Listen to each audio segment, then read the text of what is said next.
Look what we have here, the all-new 2024 Toyota Land Cruiser.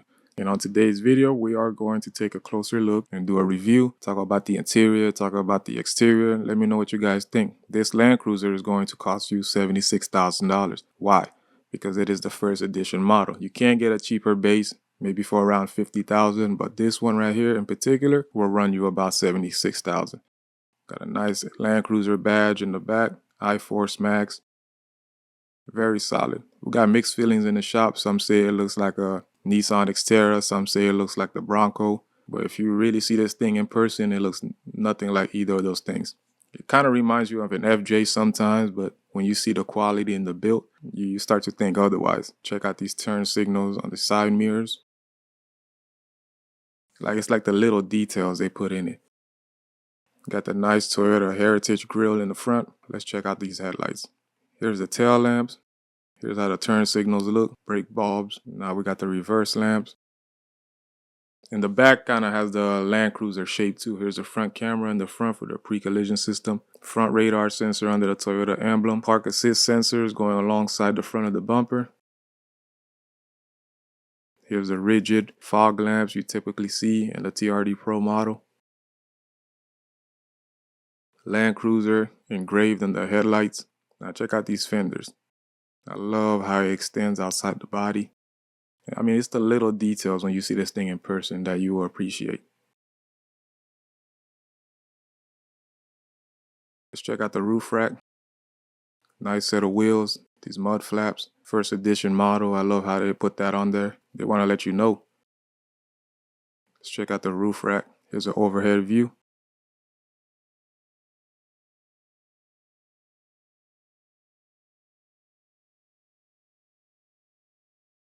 So far, so good.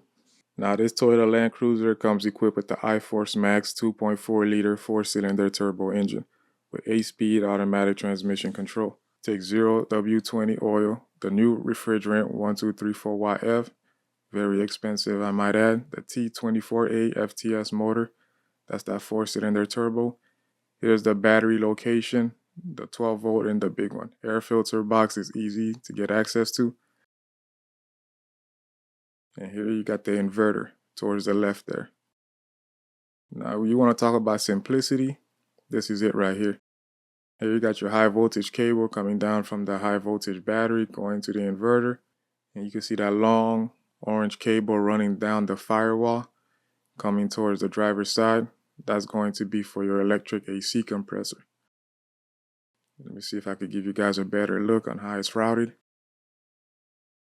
You can see how it's coming down right here.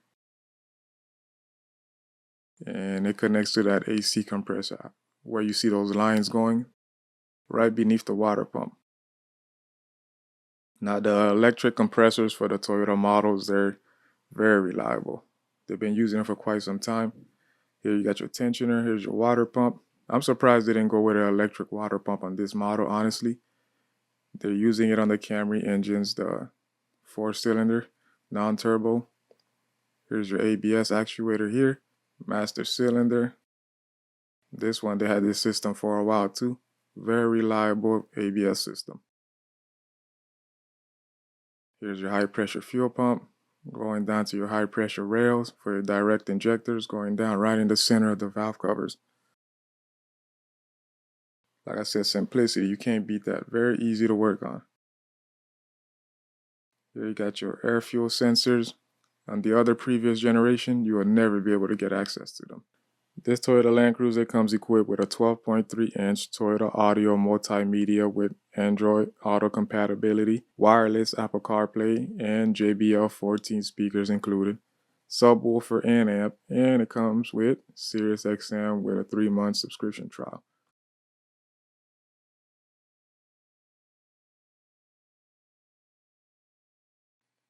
Comes with heated seats as well as ventilated seats.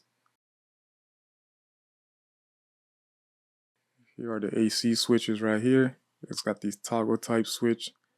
It's pretty common on most of these models coming out. Got your microphone right by the sun visor, driver and passenger side. This is how it looks in reverse.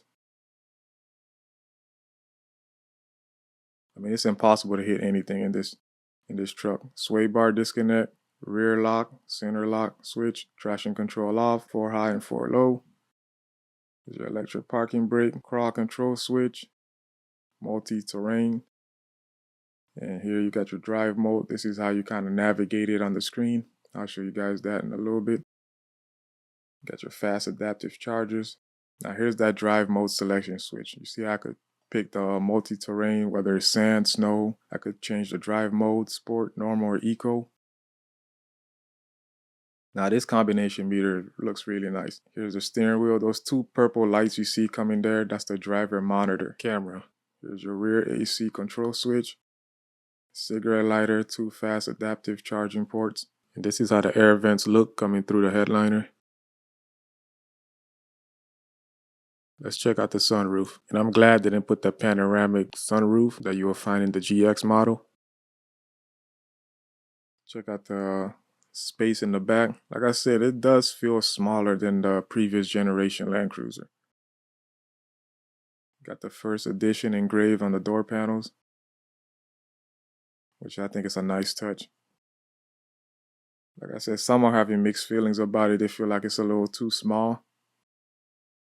The rear back glass, you're able to open it from the outside.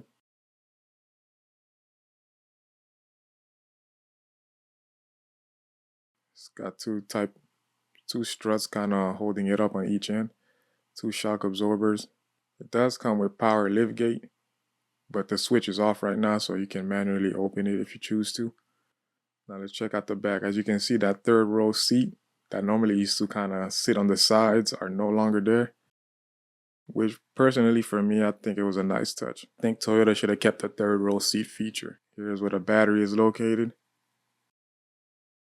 On the driver's side, easy to get access to, nothing too complicated. That's what we're all about here.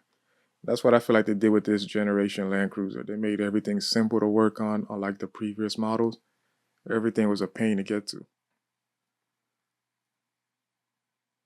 Now let's lift the vehicle up. Let's take a look underneath.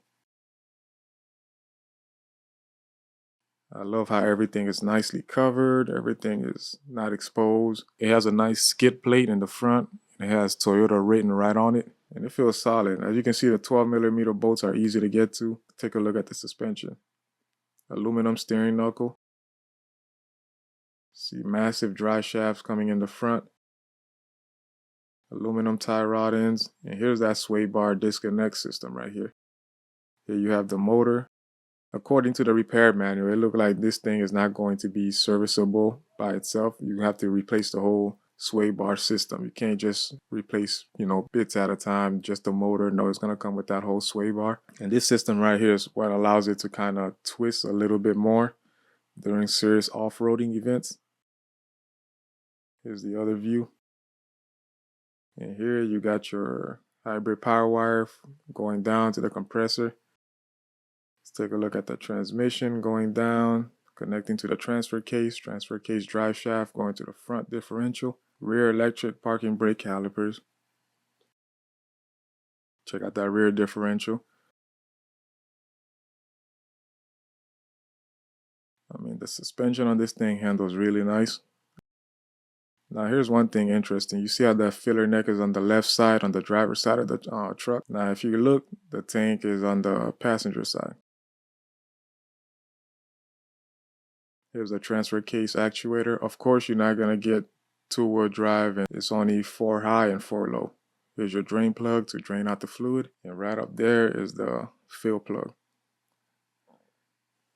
So there you have it, guys. Now that you've seen the inside, you've seen the outside underneath the Land Cruiser, let me know what you guys think. Is this Land Cruiser worth $76,000? Do you think Toyota took a step back? They took a few steps forwards? Are they heading in the right direction? Should they have kept the V8 engine? I know some people have strong mixed emotions about that. Let me know in the comments. And if you guys found this video informative, don't forget to hit the like and subscribe button. As always, thanks for watching.